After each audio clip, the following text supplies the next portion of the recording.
if I'm feeling super anxious right now, how can I get rid of that? Okay. The first thing, well, let's just do that and then we'll be done with the podcast. The first thing is to notice that you have been habituated to attacking your problems. Like our entire cultural milieu tells us that if there's something that hurts in your brain, hurts in your mood state, you can attack it, analyze it, which means to chop it up into pieces and look at it and end it. But there's a flaw in that logic because the anxious part of you inside is not a broken machine. It is a terrified animal. And when you attack and dissect and analyze a frightened animal, it does not get less frightened, it gets more frightened. So when people attack their anxiety, the anxiety grows. The way, and I have all the neurological explanations for this as well, but I'll cut straight to the chase and say that the way out of this is to move into a state of compassion for the self. And the way you do that is by acting out kindness. So if I told you, Doug, you're super, super anxious, just be calm, just calm down. It's literally not possible. But if I said, all right, we're in a dangerous situation, you've got 2 small children or whatever to protect, be kind. You'd be able to do that, even if you were scared. Huh? Right. So if you think of your anxiety as a frightened animal, the thing is, so few of us know the chemistry and the neuroanatomy that goes into anxiety, but all of us, every one of us is born with the knowledge of how to calm a frightened animal. So if you found a puppy that was sick and frozen and terrified on your doorstep and you decided you were going to help it, what would you do? You would try to calm it down, show it compassion. You would pet it. You would try and hold it. Yeah, and you can hear how your voice is going down. That you bring down the volume, the pitch, and the speed of your voice. You say kind things, even though the creature can't understand you. It's the intent that it can feel. You get your body low. You wrap it up. You keep it warm. You keep it safe. Your actions are slow and soft. Everybody knows this. So if you think about the part of you that's anxious as a frightened animal and you start to just offer it kindness, and I mean, it felt so stupid to me that I did this for years and years to calm my own anxiety, never talked about it because I thought it was too mushy. I call it KISSed, and that's short for kind internal self-talk. And all it consists of is identifying the part of you that's anxious and then almost psychologically taking a step back to being the person finding that puppy. And you start to talk to yourself. I'm here. It's okay. I'm going to be all right. Okay, I've got you now. What can I do that can help you feel warmer, safer? Yeah, I got you. You're safe. Look around. We're all right here. Over and over and over. And as you do that, I used to have unbelievable anxiety. And as I learned to do that, I would feel myself pulling down from that intense agitation. And I would finally have a frightened animal in my brain that was going, but it wasn't scared anymore. It was just exhausted. So that's where I'd go with you if you came to talk to me in a state of really high anxiety. Yeah, and I do think that like having compassion and mastering like self-talk and not being so hard on yourself can definitely be good for like improving the way you see the situation that you're in. I do think what people struggle with, and this is from my own personal experience, is that during serious bouts of anxiety, your nervous system can get wrecked and you're super charged up. Your thoughts are going everywhere. Then maybe like your heart's racing and you start to have tremors, you're shaking, and it's tunnel vision on that problem. And the thoughts, like, yeah, I think they do obviously help, but then the body is still acting like super chaotic. What would you do if you were like with, one of your kids or somebody that was their body was just kind of, supercharged, nervous system was jacked up? Like, how would you get them to calm their body down? I'm going to bring in a different animal. I used to work a lot with horses, not I wasn't working as a horse trainer, and the people that I was with weren't riding horses. They were interacting on the ground with horses, and horses are incredibly anxious. That's why they're actually quite dangerous. They're about a hair short of being completely wild. And an anxious horse is pumping so much adrenaline, it has to run. And what we do to try to break horses is we tie them up and like we force them to accept the treatment that they're given without letting them do their natural thing, which is to run away. So what I do when I first started with someone, they'd go into a round pen with a horse, and if the horse was frightened, which it often was, the horse would start to run. And what you encourage people to do in that situation is keep running. Run, run, run. So in my book, Beyond Anxiety, one of the first things I put in there, if you're really in a high state of anxiety like that, is to allow your body to move in actions of fight and flight. So if you are a person whose anxiety goes more toward fear, walking, jogging, running on a treadmill, biking, whatever, anything that feels like running. I used to run for hours and hours at a time to calm myself down. If you're more a fight person, punch a punching bag, do some karate drills. I also did martial arts for 8 years because that was another way. Once you're done expending the cortisol and the adrenaline and the glucocorticoids through that action, that's when, if you still have anxiety, you'll feel like a frightened, exhausted small animal. But you're absolutely right. If you are in a very fit and muscular body, like I know a lot of your listeners are, running, fighting, and actually shaking are really, really good options. Do you ever let yourself shake? No, I don't let myself shake, but one of the things that I was has been helpful for me is kind of similar to what we discussed earlier, is the more I would fight my symptoms of anxiety, the worse the anxiety got. Right. Yeah. So I do think that there's merit and value to just like letting it all out and kind of just like accepting the anxious feelings. I mean, one of the things that I've done is just kind of like I think of my anxious feelings at times as like the wave. And I just imagine I'm riding the wave and I just understand that, like, there's going to be ups, downs, and eventually the wave kind of, levels out a bit and then you forget about which wave you're on. So that's kind of what's worked for me. Well, actually, it shows you've been doing work with anxiety for a very long time, because I started to write about anxiety because I'd written another book about integrity and being in your truth all the time. So feel what you feel, know what you know, say what you mean, do what you really feel is right. And my basic premise was, once you're completely aligned, all the parts of you are aligned, you don't feel a lot of internal dissonance. And so you stop feeling negative emotion.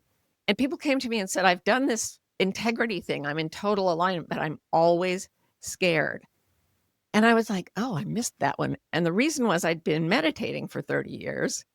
And what you're talking about is being able to take a perspective where you watch your own emotions come and go. And I know you've been through several different kinds of hell that have shown you how much torture you can take internally. And the fact that you can see it as a wave in the ocean means that you're unblended from the fear. And as long as you can be the one watching the waves, that part of you is outside anxiety, and that can give you a place to sit and watch while the animal either runs or fights or shivers or does all the things that our biological organisms do when they're afraid. You brought up fear, and I think this would be a great time to talk about the difference between fear and anxiety because I think they often get interchanged and there's a lot of similarities, but I would love to hear your thoughts on what separates fear and anxiety. Sure, and there's no one way, but this is my way. Fear, I think, is a useful and inevitable evolutionary impulse that keeps us alive. Like if you walk into a room full of 15 puppies and one cobra, you're going to be very drawn to the cobra. Your fear is going to say, watch that thing and get away from it. Get the puppies away from it. So that's the first thing, that fear is a clear and present danger to which there is affixed some kind of constructive action. In the absence of a physical threat, the fear response that kicks up when we think of things that might go wrong or remember things that did go wrong or perseverate about our problems or our shortcomings or whatever, that ongoing fear response, which is kept alive by the storytelling aspects of the human brain, that's anxiety. Fear is like being shot from a cannon. Anxiety is like being haunted. You never really see it. It's just you're always scared all the time, and there's nothing really to fight or run from. It's just in your head. That's anxiety. I lived with it for about 60 years, and I was really happy when I found a way out. And I think going back to um people who are anxious all the time, they have stuff going on. I mentioned before we recorded, it seems that there's so many more people today that are feeling stressed, anxious, afraid, worried, lonely, like, name every negative emotion and it's there. What do you think's happened? Like, what's changed to where so many people now are fearing, like, what's in front of them? Yeah, the statistics bear you out that it's anxiety is the most rapidly rising mental health challenge in the world, and it probably affects about 248 million people at a clinical level, and it's going up and up and up. One of the things that pushed it up several notches was the pandemic. Overall, worldwide, anxiety increased by a full 25% during the epidemic. But because of the way our systems, our neural systems handle anxiety, or rather don't handle it, after the pandemic sort of eased, people's anxiety did not go down. And I think one of the primary reasons it didn't go down is the internet, because the internet's algorithms feed you more of whatever gets your attention the most. Yeah. Since we have that 15 puppies and a cobra tendency to look at things that scare us or outrage us more than anything else, the algorithms feed us more stuff that keeps us looking. So if we look at something scary, we're going to generate more data coming in that scare us. So we're no longer waking up in villages all over the world and maybe a pump broke or a cow got sick, and that's the problem we face. We're a highly interactive web of billions of people constantly trading the things that make us most upset. And that's going to increase, and we need to have tools in our toolkit to help us deal with that. I think that one of the things that really hurts people as well is that they do the wrong thing in the midst of anxiety. We talked earlier, kind of, you tiptoed around like the idea of, you shouldn't just tell yourself to calm down, and you shouldn't, people when they're around others who are anxious, you shouldn't just say calm down, even though that's the logical thing. Like internally, it just is proven not to work. What are some of the things you see people do time and time again that actually make anxiety worse? Oh my gosh, they work harder. In our culture, we're so productivity obsessed and so work obsessed that we're trained from early childhood that we have to produce things that will be admired, things that can make us achieve. That's in school. And then we get into the employment world and we have to get more and more and more money. We have to go further and further into, wealth and success.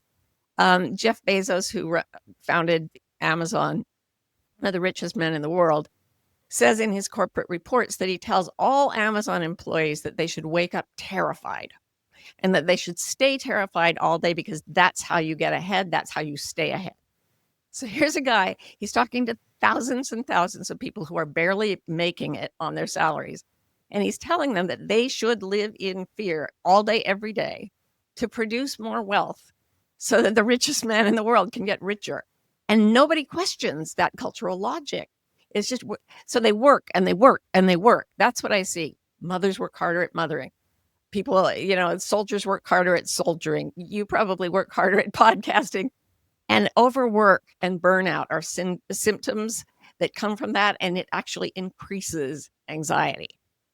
Yeah, and I think that's a really important point you bring up because, burnout's a real thing. And if you work yourself to death, it's just going to make your life more chaotic in ways you don't even expect. I think on the other side of that, though, I don't think, I think obviously I'm thinking about the other extreme where if you have people who will just hear that and say, okay, does that mean I don't need to like get up early? Does that mean I don't need to be disciplined? Does that mean if I don't want to go to work, I don't have to because I don't want it to impact my anxiety? And I think that's a slippery slope as well because, no matter what, life's going to be tough. And I think you have to show up for yourself when life gets challenging. So how can you continue to show up for yourself during times of worry and angst without burning yourself out? Such a great question. The primary question that you need to ask yourself is, am I moving forward because I'm running from something I fear? Or am I moving forward because I'm interested in something that attracts me? So for you, I mean, obviously making a podcast was something that appealed to you at some point. And you may have to get up really early and you have to make sure that all the technicals are in place and you have to prep and you have to do all these things. but it's moving towards something that made you maybe curious, maybe interested, and ultimately probably got you connected to a lot of interesting people and a lot of listeners out there. So all the anxiety I was talking about before happens in the left hemisphere of the brain. The right hemisphere has structures that mirror the left, but instead of generating more anxiety, the right hemisphere of the brain connects through curiosity, um, a desire to learn, a desire to interact with others, and a desire to be whole. And there's a great neurologist, Ian McGilchrist, at Oxford, who says our whole culture acts as if we've had a right hemisphere stroke. We don't have the piece in place that says, I'm going to get up early in the morning and I'm going to push myself and I'm going to get stronger because I love it, rather than, oh my God, I'm not good enough. I have to prove myself. Everybody hates me. Like, that may look the same on the surface, but it is fundamentally different inside us. Outside of burnout and working yourself, to death essentially, what are some of the like lifestyle things that you see that contribute to anxiety that people might be overlooking? Well, one of the big ones is that we live in a completely different environment than we evolved to live in. So, in the book, I tell a story of this woman who was at the very top of her Manhattan law firm. She was super successful and so anxious. And I said to her, it's because you're living a completely abnormal life. And she was like, what do you mean? I'm doing super well. I'm wearing Prada clothes. I'm driving a Mercedes. And I'm like, yeah, that's not what we evolved to do. 200, 300 years ago, you and I would have woken up to the sound of wind in the trees, maybe water running, the ocean, bird song. I just read a study that says bird song has these powerful effects on our mental and physical health. We would have been surrounded by trees and other plants, which have pheromones we co-evolved to exchange with them. So that if you go into the trees, within a few hours, your cancer killing cells triple. We were meant to work with groups of people we knew well and potentially loved, instead of going off to places with strangers to do tasks that mean nothing to the body in terms of its evolution to move through space, solving problems creatively in a way that directly affects us and the people around us.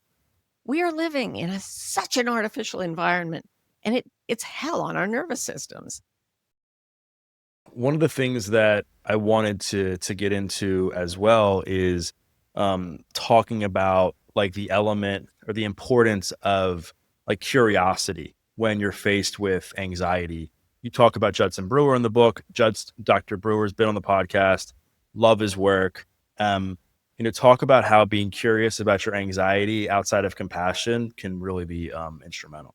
Yeah, when you step back and you say, I'm going to watch the waves of anxiety, if you're really in that meditative state and you watch enough and you watch with enough compassion, you get very curious about what's going on. And you can access that curiosity through kindness, or you can access it directly. My friend Liz Gilbert, who wrote Eat, Pray, Love, to bring a little chick book stuff into this, she talks about in her book about creativity, she says, no matter how depressed and anxious you are, if you can find one tiny thing that you're interested in and just turn your head a quarter of an inch and say, I wonder what would happen if I learned about that thing, you will have begun getting out of the dungeon. And that's what she did to make this blockbuster book. She was in total anxiety and depression. And she's told me many times she had one curiosity. She wanted to learn Italian. For some reason, Italian made her curious. So she went straight into that. And then it led to this book that 13 million people read. So if you can find anything that interests you, including your own mind, you can get into curiosity. One more thing I want to access is this quotation I love from a guru named Nisargadatta Maharaj. It goes like this: mind is interested in what happens, while awareness is interested in the mind itself. The child is after the toy, but the mother watches the child, not the toy. So in this analogy, it would be you, Doug, thinking of something that makes you anxious. Oh, that's the mind playing with a toy, right? Even though the toy cuts and burns and hurts you and makes you anxious. But the part of you that is the parent, Doug, is watching the mind play with the toy and might say something like, wow, Doug, You're holding a thought that cuts into you like razor wire. Why don't you put that down, see what happens? Like you turn it to two different beings, and the compassionate one is profoundly curious about you, and that can save us. I think one of the things that people also need to get curious about, and Dr. Brewer, I know he speaks on this too, is like being aware of your habits. And, I know for me that 9.9 times out of 10, if I'm feeling super anxious, if I were to write down what I've been doing in the last week and like scoring my life, I guarantee you that there'd be some certain things that would be out of alignment, including my sleep, my diet, the way I manage stress, and so on and so forth. Um, what have you learned about anxiety and its relationship to your habits? And I love that Dr. J calls them habit loops. That the mind goes in these habit loops.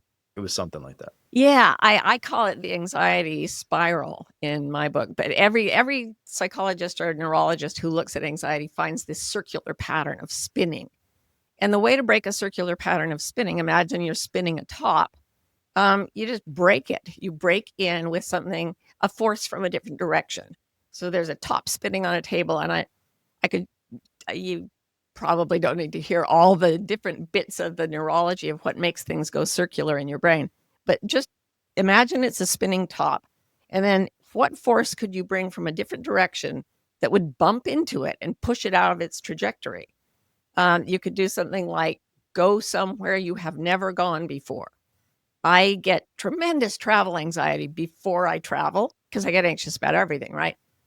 But the moment I'm in the traveling experience and I become present because I need to be present to find the right gate, to get on the plane, to do the things.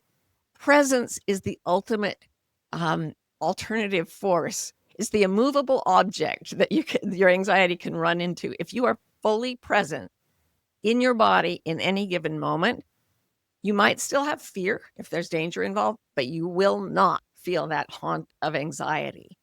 So presence, presence, presence. And when it comes to people who just have anxiety every day for weeks and weeks and weeks and months and months and months, what is the protocol for reversing that compared to like in the moment calming yourself down? I had one really severe bout of anxiety. It started when I was born and it went till I was about 60. So I was the chronic anxiety case. I was like, where is this going? I was your chronic anxiety case.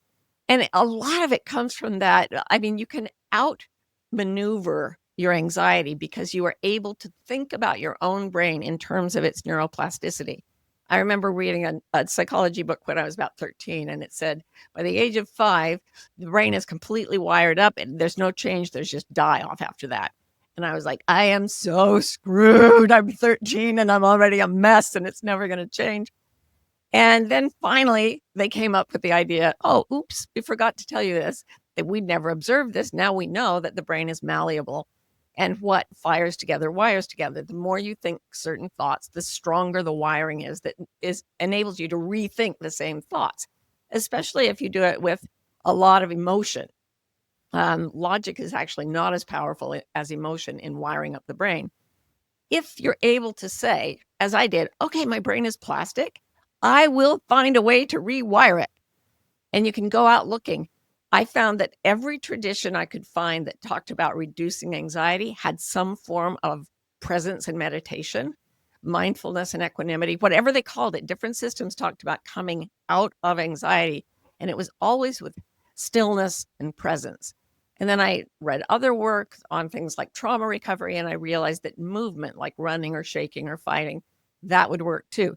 And bit by bit by bit, you make a commitment. If you're a lifelong anxiety person, make a commitment to rewire the whole damn thing in your head by daily practice of a kind of mental hygiene in which you notice your anxiety, you're kind to it, you're fine. Feel anything you're feeling. It's okay if you're anxious.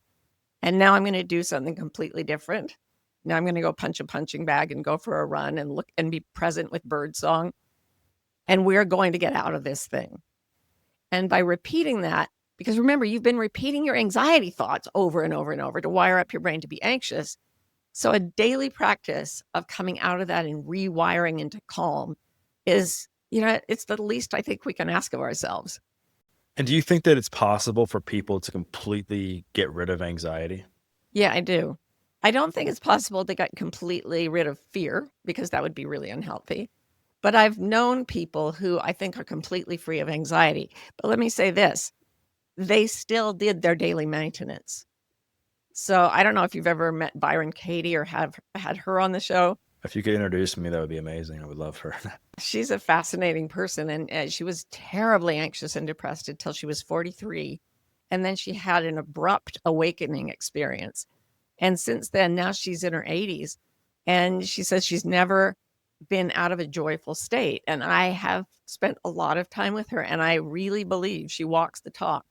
But she told me I still have to clean out the cobwebs every day. She does this practice of if a thought causes anxiety, she goes logically in and questions that thought, because all the anxiety comes from thoughts that we're thinking. Fear doesn't, but anxiety does.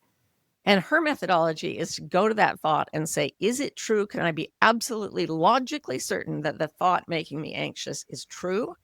If not, what is its effect on me? And if the effect is bad, who would I be if I dropped that thought? And she just does this over and over and over and over again. And I've done it over and over and over again. And what you realize after doing this is that the opposite of your most terrifying thought, the opposite of that is the truth you most need to know right now. It's a brain magic. It's brain science without the scalpels. And so if you were to talk to somebody right now and they were to come up to you and say, Martha, like, I want to make sure that I'm doing the right thing every single day, every single week to protect myself from as much anxiety as possible. What would you tell them to do? Like, I'm thinking like from exercise, maybe some nutrition, relationships. Like, what would you, what would you tell them to do to get started? The first thing I would do is say, take a pencil and a journal. And if you can sit still, tell me everything. Pour everything, like tell the page, write down everything you're feeling. Don't try to stop it.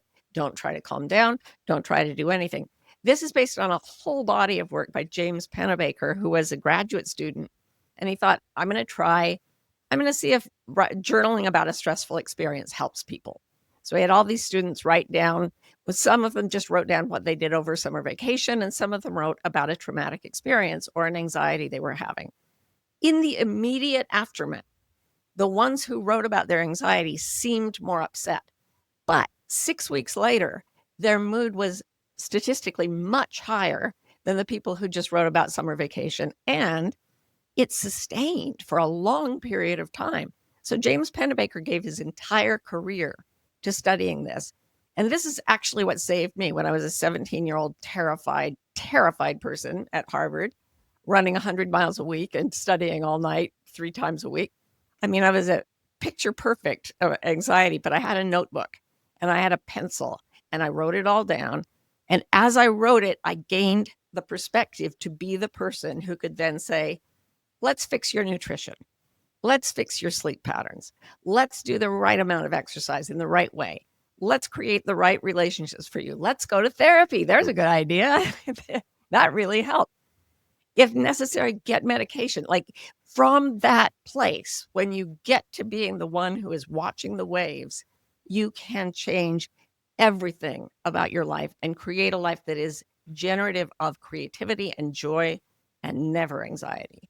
One of the things I know that's been kind of a common theme you've hinted at throughout the last, 30 minutes of our conversation is the idea that one of the last things you want to do is overact when you're feeling anxious.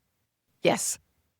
And I say that because I know one of the things that's helped me and I think probably helps other people when, let's just say, they lose a job and they're feeling super anxious about where money's coming from. One of the things that really helps me is taking action to figure out how I'm going to make more money, because then I feel like, okay, I'm digging myself out of the hole and I'm trying to alleviate the problem. Um, like how can somebody like those two ideas of not overreacting and trying to fix everything within seconds, but taking the right action and doing the next right thing to move yourself closer to a solution so that you don't fall into the victim trap.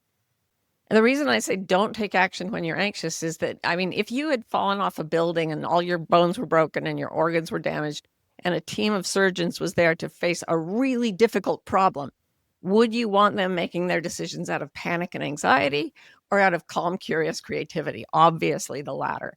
So when you are in an anxious place and you say, I'm going to fix this by like, I need money, I need a job, I'm going to work on the job. That's fine until you get burnout. And it's fine until you go to a job interview in a state of so much anxiety, you almost can't speak, right? Everything, I learned this in martial arts, everything works better when we are relaxed. So great, work until on getting your job until you're tired. And if you can't sleep, get a pen, get a piece of paper, and write down everything you're feeling.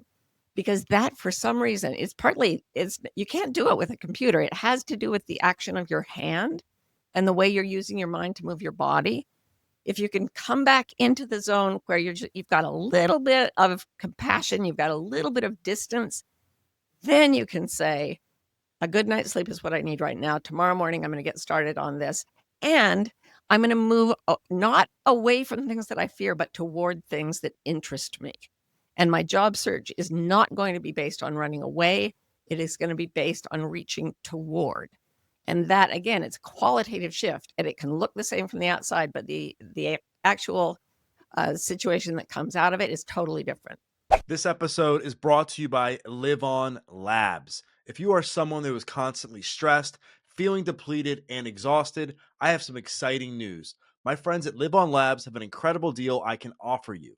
When you buy any product at full price, you get a free carton of their highly popular B complex product, which I take every day. Taking a B complex supplement can also help support things like a healthy metabolism, increased energy, blood sugar balance, and learning. Vitamin B supplements can help replenish nutrients depleted from stress. Live On Labs puts years of research into each product, which is why I stand behind them. Using liposome encapsulation technology, these products promote elite absorption so the supplements get into your cells and give you the best benefits that you're looking for. Right now, you can get a free carton of Lipospheric B Complex Plus, which is a $56 value with any full price purchase from liveonlabs.com. This supplement has the B vitamins and minerals that you need to help turn food into sustained natural energy throughout the day. Just add B Complex Plus and any other full price supplement to your cart and enter code BOPES24 at checkout to get this amazing deal. Now back to the show.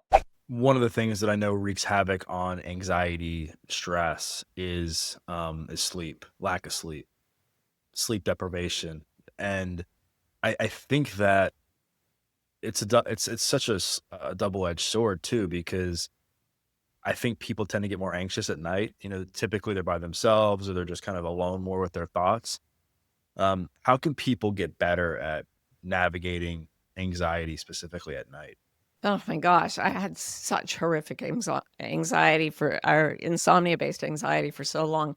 I ended up working with a group of sleep experts who taught me how to play with the physicality of what's going on. Like I put on amber-colored glasses to simulate sunset.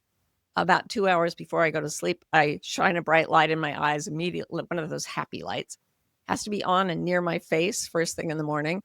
If I can't sleep, I take a hot bath and then cool my body rapidly. So I'm sure you've had numerous people talk about this on the podcast. But here's the one thing that I would like to add, and that is that just acknowledging what is happening and going into that dialogue between the observing, and I keep coming back to this, the observing self and the anxious self. This happened to me 2 days ago. I missed 2 nights sleep in a row because of my son was in the hospital. It was a thing. And I had a lot of reason to be anxious about his survival. And it was interesting that I didn't have any anxiety as long as I did the things that I've been writing about. But I was exhausted after 3 days without sleep, basically. And I found myself getting anxious. I was using caffeine to stay revved up, to take care of my kid. And then yesterday I sat down and I said, what is wrong with me? My mind is a complete mess. I sat still. I let myself be kind to this disturbed animal, this over-caffeinated creature inside me. And I said, look, here's the bottom line. You are tired. That's it. That's what you have to deal with. You're tired. That's okay. Nothing's going to kill you. You are tired. And then I felt a wave of incredible crushing fatigue, but the anxiety went away. The anxiety comes from holding at bay the things we don't want to feel. And when we feel the things that are real that we don't want to feel, it's hard for a few minutes. The wave breaks against the shore. And then the anxiety is gone because we're not holding anything at bay anymore.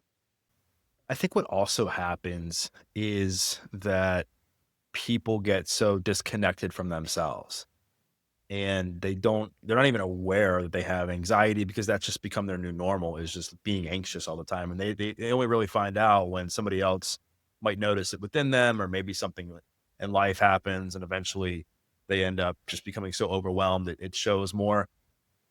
But what do you think are the symptoms of somebody who has anxiety that's ruining their life and they're not even aware of it? Well, I remember I learned about my anxiety when I met someone who was in treatment for severe anxiety disorder. And I said, well, what's that like? They described their life to me. And I said, well, that's just normal. That's not, and that's how I learned I have anxiety disorder. So, the way I would, uh, the way I'd go about addressing that is, first of all, to come home to the body. So when I go and I teach lectures or seminars to big groups, and I'll say to people sometimes right in the middle of a speech, say I've got 100 people in the room, I'll stop and I'll say, okay, so is everyone comfortable? And they'll say, yeah, like, and go on with your speech. And I'll be like, no, seriously, are you all comfortable? They all say, they swear they're comfortable. So then I say, how many of you, if you were home alone right now, would be in the position that you're in at this moment? And no hands go up. And then I say, why not? Why would you be in a different position? And it actually takes a few minutes before someone finally says, I'm not really that comfortable. And the problem is not that they're uncomfortable, because we can handle incredible amounts of discomfort. The problem is that these people look at me in clear daylight and swear that they're comfortable, really believe that they're comfortable, even though at the very same time they know they are not comfortable. So we've been trained to numb down. We've been trained to lose sensation in our bodies. And sometimes I have to start people with, like, pick up an object and feel the texture of it. Okay. And that starts to awaken their connection to their physical form. And it's only through connection to the body that you can really get in there and watch what's happening in a way that is healing. So first comes connection to the body, then the tolerance of the emotions that hit you when you relax your body. And then finally, once those emotions have swept through, then there's the building of a life of curiosity and creativity that means anxiety never has to rule you again. And so what do you think would be like a good first step for a simple tool for someone who wants to get better at feeling their feelings? Like what do you think can actually work that won't be too overwhelming for somebody but will actually make them feel like they're being productive? The first thing is go out and exercise till you're tired. If you've got pent up energy in your muscles, you're going to be holding that at bay. Then when you're really tired, and I do mean really tired, I used to run, as I said, 100 miles a week. And when I was done with a run, I would have a break from my adrenaline, from my cortisol, from my anxiety. And at that point, I could say to myself, all right, what am I feeling in my limbs? What am I feeling in my torso? What am I feeling in my gut? At that point, a lot of emotion wells up. It's really important when you do this to say, I am willing to feel my emotions, but please, say to your nervous system, don't flood me with more than I can handle. Because if you simply make that request, it's amazing how you will be given from the body a dose of emotion that you need to feel and recover from, but not too much. If you have a therapist or a really good friend who can, like, be there for you, you'll be able to handle more at a time. And like you, Doug, you'll realize over time and going through this again and again and again, that those waves of emotion come, but then they fall. And then you'll start to develop the courage to face them, to face whatever comes. And at that point, I think you're a battle-hardened warrior hero.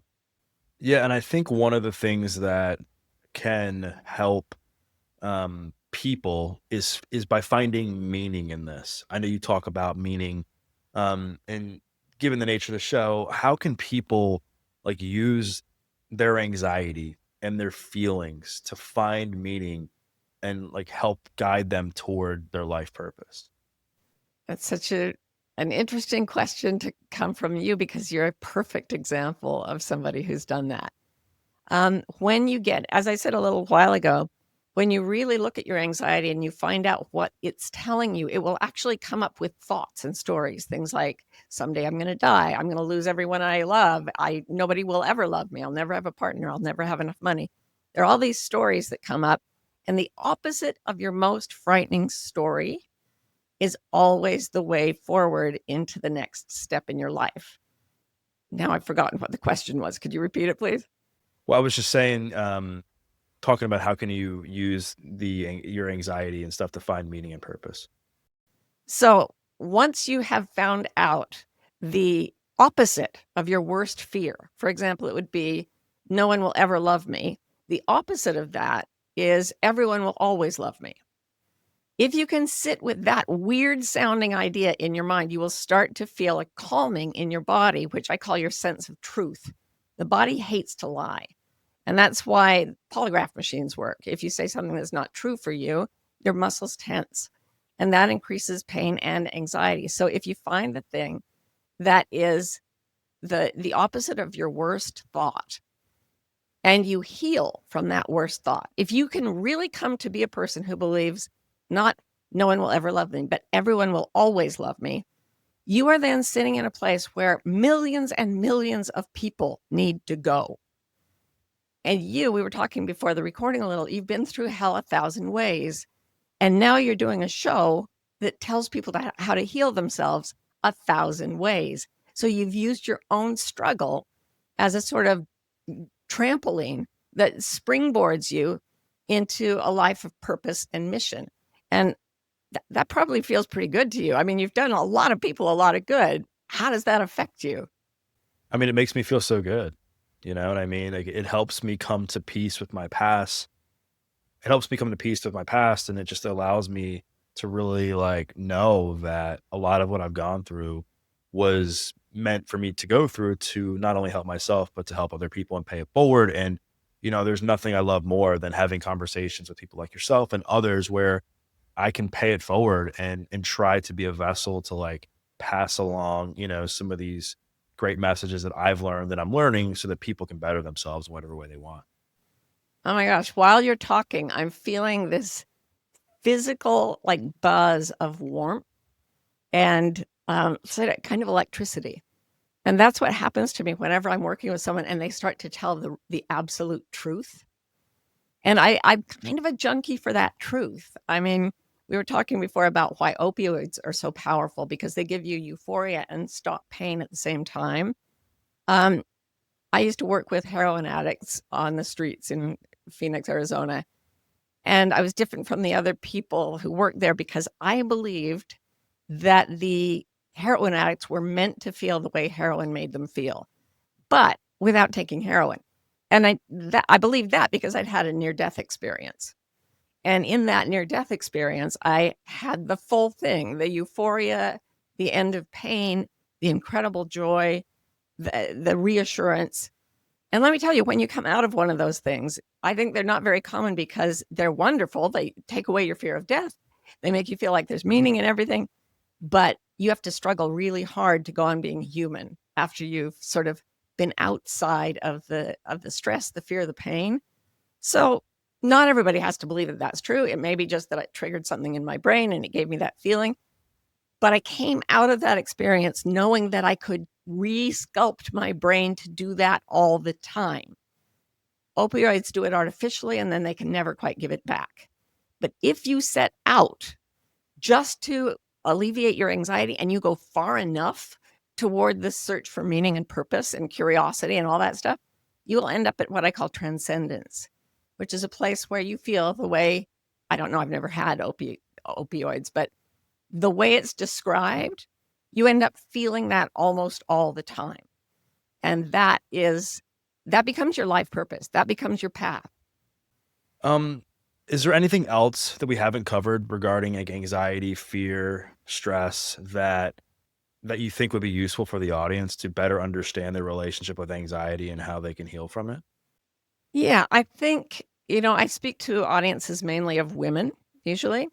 And women have usually been robbed by society, by socialization of their anger. In one of my books, I said psychiatrists' offices are full of women who need to rage and can only grieve, and prisons are full of men who need to grieve and can only rage. So we're given socialized, and it's not just gender, it's however your family or your religion or whatever socialized you. There are pockets of negative emotion that your culture has taught you are not acceptable, not to feel, not to express. That is going to be the space where you're holding back your natural emotions. And anxiety is largely the result of pushing away the truth of how we feel, the truth of what happened to us. So the truth is what I always come back to. The truth will set you free. And um, I like the way you get free through telling the truth is not because you found some religion that always works or a math equation that solves everything. I like what the Buddha used to say over and over. He said, wherever you find water, you can know if it's a body of water is the ocean because the ocean always tastes of salt. And wherever you find truth or enlightenment, you will know it because enlightenment and truth always taste of freedom. He did not say euphoria. He did not say lack of pain. Those can be present, but there is freedom. You have the choice to make once you are telling yourself the truth. So it rests on truth and it moves into compassion. And if you have those two things, you're on your way to a very happy, productive, meaningful life. Last question I have is how can people get better at telling themselves the truth? It's so hard at times. I did a thing I called an integrity cleanse. I started when I was 29. I decided I was not going to tell a single lie for a whole year. And I did it.